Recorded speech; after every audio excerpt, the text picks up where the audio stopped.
flowers, Biffy. Eh? Flowers, Sir Roderick. He likes them. Whatever is the matter, Mr. Wooster? Let Sir Roderick snip your buttonhole, Biffy.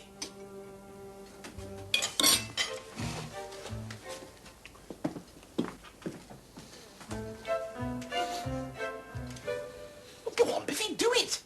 I can't, Bertie, I can't. You can. Be brave, do it. What are you doing? You're mad.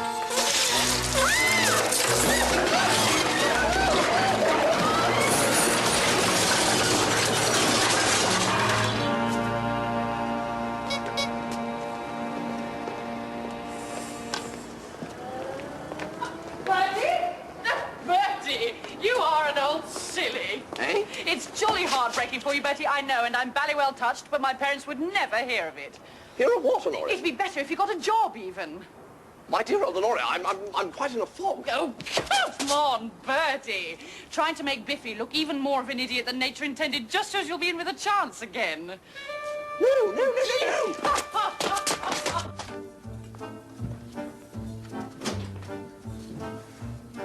They make a nice display, don't they, sir? Don't talk to me about flowers, Jeeves.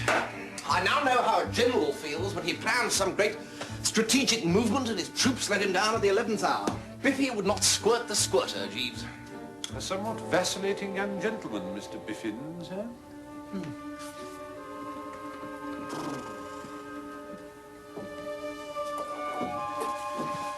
the worst of it is that I've got stuck with going to the theatre with them tomorrow. And Honoria seems to think that I'm aching to marry her again. Indeed, sir. Dash it, Jeeves, you are positively heartless. I'm sorry to hear of Miss Glossop's misapprehension, sir. But as to Mr. Biffin, surely Mr. Biffin has only himself to blame if he has entered upon matrimonial obligations which do not please him, sir. Oh, you're talking absolute rot, Jeeves. You know as well as I do that Honoria Glossop is an act of God. You may as well blame a fellow for getting run over by a truck. Besides, he was in no position to resist. He'd lost the only girl he ever loved. How is this, sir? Well, apparently he fell in love with a girl he met on the boat going over to New York.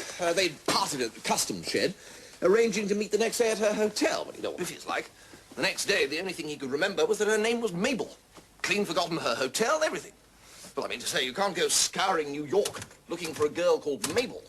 I appreciate the difficulty, sir. I did not know of this before. I don't suppose anyone knows of it except me. Did I hear you mention that Mr. Biffin was arranging a theatre party for Sir Roderick and Lady Glossop, sir? And Honoria. If I might suggest, sir, the new entertainment at the Palace is reputed to be well worth a visit. Well, yes, we'll never get tickets for that. It's an absolute riot, I've heard. What's the thing called? Woof, woof, sir. If you were to leave it to me, sir, I may have some small influence which would enable me to acquire the necessary tickets.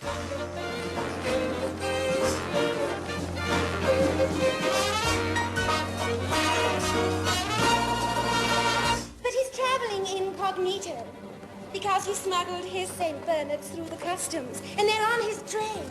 How romantic. I'd do anything for a man with a St. Bernard.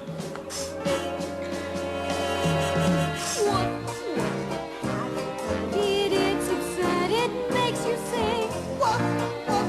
It's more darling than the starling on the wing. It's the call of nature to lovers every day. It'll make you rate your movie hero down to zero.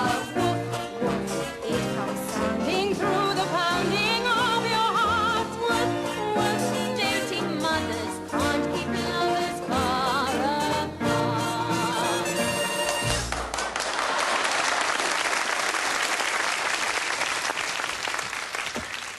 Hey, you girls. Here comes Lady Ermintrude. Has she got anyone with her? Anyone with a St. Bernard? I didn't see any St. Bernard, but she's got a man with her. Oh, no! Yes, and he'd certainly make me go woof, woof. Oh, girl. It's her. He's absolutely gorgeous. Chaps and lasers, just a lasers with their spark. Woof, woof, they would fly to Mabel! Cleopatra with Mabel! Mark. It's me! Biffy! Fallen in love and was treated to something. My leg.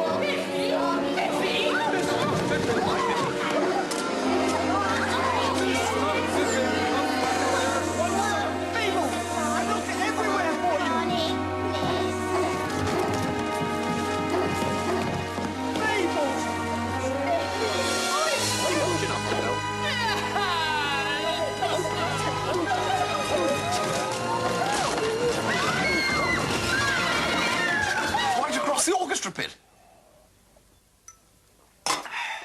That all sounds highly satisfactory, sir. Did you know Mabel was in the show, Jeeves? Oh, yes, sir. I happen to be acquainted with the future Mrs. Biffin. Ah, so you know all about that business in New York. Yes, indeed, sir. It was for that reason that I was not altogether favourably disposed towards Mr. Biffin. I mistakenly supposed that he had been trifling with the young girl's affections. But when you told me the true facts of the case, I endeavoured to make amends. Well, he certainly owes you a lot, Jeeves. But how did you come to know the girl in the first place? She is my niece, sir. Good heavens, Jeeves. Yes, indeed, sir. Is that the doorbell, Jeeves? It certainly gave that impression, sir. Who could that be at this time of night? I shall endeavour to ascertain, sir.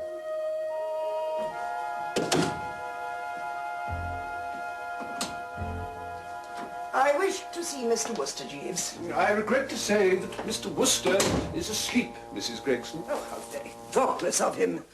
What is the matter with young people nowadays, Jeeves? I can't say, madam. I have heard that another of Mr. Wooster's friends has disgraced himself at the theatre this evening. Most unfortunate, Mrs. Gregson. However, this does mean that the young Glossop girl is once again on the market. Would you kindly tell Mr. Wooster that I am willing to overlook his conduct at Westmont in order to help him bring matters with Miss Glossop to a satisfactory conclusion? I'm sure that Mr. Wooster will be most grateful, madam. And so he ought to be. I shall call again first thing. I shall tell Mr. Wooster, madam.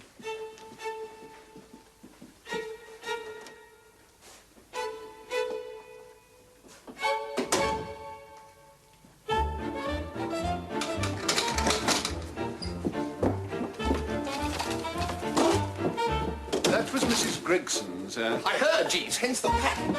Are we embarking on a journey, sir? Yes, we are, Jeeves. The night train for Antibes leaves in an hour. We are going to be on it.